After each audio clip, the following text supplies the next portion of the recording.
Fala galera, aqui é o professor Márcio Miguel. Esse vídeo vamos falar sobre o início da Revolução Francesa, a Assembleia Nacional e a monarquia constitucional. Primeira coisa que a gente tem que saber é como é que a Revolução Francesa ela é dividida, sua divisão histórica. A primeira parte seria a Assembleia Nacional Constituinte de 1789 a 1791. Depois, uma monarquia constitucional 1791 a 1792. Depois, temos uma república chamada de Convenção 1792 a 1795 e a quarta parte também é uma república chamada de Diretório de 1795 a 1799. Este vídeo vamos abordar essa primeira parte, a Assembleia Nacional Constituinte e a monarquia constitucional. Essa vai ser o nosso foco desse vídeo, tá bom? Primeira coisa que a gente tem que lembrar é a crise econômica que a França vivia naquela época. Você deve perceber que existe uma crise interna e externa. Na crise interna, observe as despesas civis, as despesas militares, os juros colocados para a França e, claro, a receita é basicamente impostos pagos pelo terceiro estado, impostos diretos e impostos indiretos.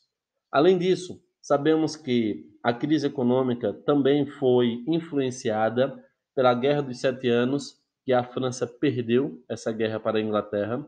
Depois, a França se envolve na independência dos Estados Unidos, vai gastar muito dinheiro e lembre-se, os cofres públicos serão afetados. E temos um tratado comercial que vai arruinar com a economia francesa. Galera, ao longo dos anos, o rei Luís XVI foi alertado por vários ministros sobre a necessidade de serem promovidas mudanças radicais na economia do país.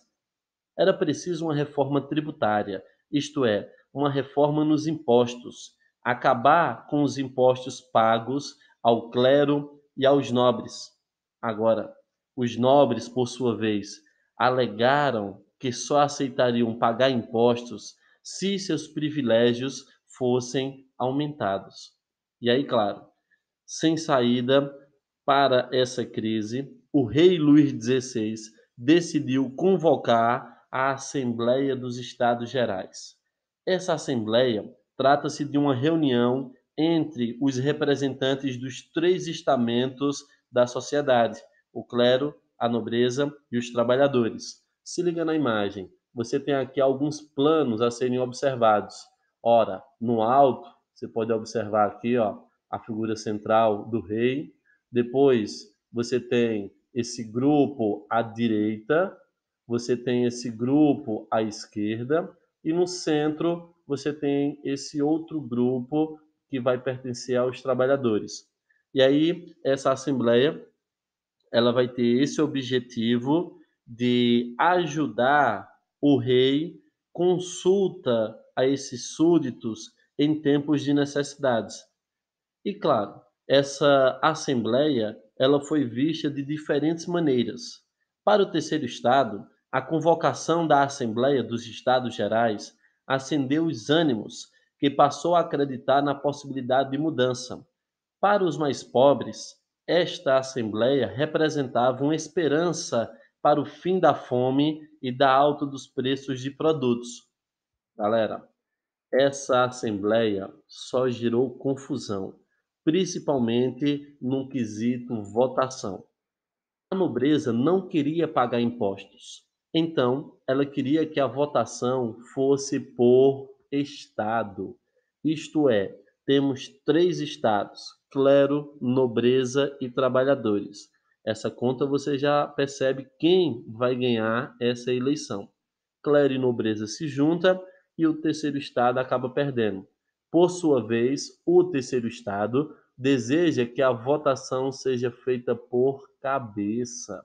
Cada pessoa fosse votante. O terceiro estado tem 98% da população francesa. Daí fica fácil você perceber a briga entre eles dois. Pois então, não aceitando o voto por estado, o terceiro estado retira-se da Assembleia e decide se reunir separadamente. Essa galera então vai montar um grupo que vai começar a discutir as ideias iluministas, ideias republicanas para ser implantada. E aí, claro, sem força política para se opor ao terceiro estado, o rei juntou o primeiro e segundo estado em 9 de julho. Foi a chamada Assembleia Nacional Constituinte. Essa Assembleia Nacional Constituinte tinha como liderança um cara chamado Maximilien Robespierre. Ora, está bem pertinho de começar a Revolução Francesa, que ela dá início em 14 de julho de 1789. Esta imagem representa a Bastilha. É ela que vai ser o início da Revolução Francesa. Galera, o povo francês via na Bastilha o poder corrupto da nobreza. Os prisioneiros políticos, assim como criminosos comuns, eram deixados apodrecer nesse local. Pois então, embora o rei aceitasse a Assembleia Nacional, o rei mandou que os soldados cercassem Paris. O terceiro estado acreditava que estava sob ataque de inimigos, internos e externos. Acreditavam que a fortaleza seria usada para atacar o povo e a revolução. Eles acreditavam sinceramente que continham mercenários, estrangeiros, pólvoras e armas naquele local. Na época da queda da Bastilha, havia apenas 7 prisioneiros e algumas munições, mas sua destruição tornou-se um símbolo do fim do poder do rei Luís XVI. E aí, claro, essa notícia vai se espalhar por toda a França e vai ter quebra-quebra, matar nobres, invadir as igrejas. Observe essas 3 imagens que nós temos que vai abordar isso. A notícia de Paris espalhou-se pelo reino e muitas cidades e províncias. O povo passou a organizar levantes violentos. Os camponeses se levantaram contra os seus senhores, atacando castelos e destruindo documentos feudais. Para controlar os camponeses, a Assembleia Nacional Constituinte decretou a abolição do regime feudal, introduziu a Declaração dos Direitos do Homem e do Cidadão. Esse momento ele ficou conhecido como o Grande Medo. E claro, isso afetou os outros grupos. O fim da nobreza e do clero está próximo. Os nobres, assustados com a situação, propuseram a abolição da maioria de seus privilégios. Ora, impostos feudais, e artigos colocados para esses grupos serão afetados diretamente. E aí nós teremos a cereja do bolo colocada para a gente. Todos os franceses passaram a ser cidadãos livres e iguais perante a lei. Isso foi algo sem precedente. Observe a palavra cidadão em destaque. Antes, as pessoas eram súditos, isto é, apenas deveres. Quando as pessoas se tornam cidadãos, elas vão ter direitos e deveres. Pois então, a Assembleia Nacional Constituinte, ela foi importantíssima para a gente, porque ela vai desenvolver a abolição dos privilégios feudais, ela vai aprovar uma Constituição Civil do clero, vai confiscar as terras e os bens da Igreja Católica, será publicado a Declaração do Direito do Homem e do Cidadão e aprovou uma Constituição para a França. Vê que fantástico foi essa Assembleia Nacional Constituinte. E aí, quando a gente pensa a Declaração dos Direitos do Homem e do Cidadão, aqui é algo fantástico. Essa declaração, ela serviu de base para nós construirmos a nossa Declaração dos Direitos Universais. Galera, se liga, nessa época a galera começou a falar sobre os homens nascem e são livres e iguais em direitos. O poder emana do povo e o rei não era um representante de Deus aqui na terra.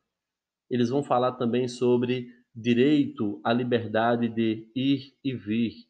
Eles vão falar sobre a liberdade religiosa e vão falar sobre a liberdade de expressão e a resistência à opressão. Veja, tem outras leis, outros contextos que essa declaração ela vai colocar. Ela foi fundamental para trazer as bases do iluminismo para a França daquela época. Outro ponto importante da nossa Assembleia foi discutir a nossa Constituição, que ela teve o quê? Um ponto-chave, limitar o poder do rei. Temos aí uma monarquia constitucional. Antes era uma monarquia absolutista. O voto, a partir agora de uma característica censitário, isto é, o critério de renda foi adotado para a gente.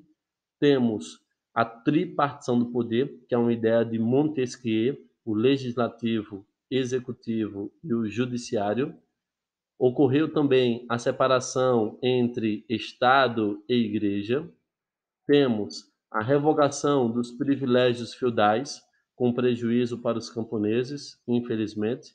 Lembrando que essa revolução, no início, ela ganha contornos burgueses, mas ela vai ter várias revoluções dentro delas. E temos a não intervenção do Estado na economia.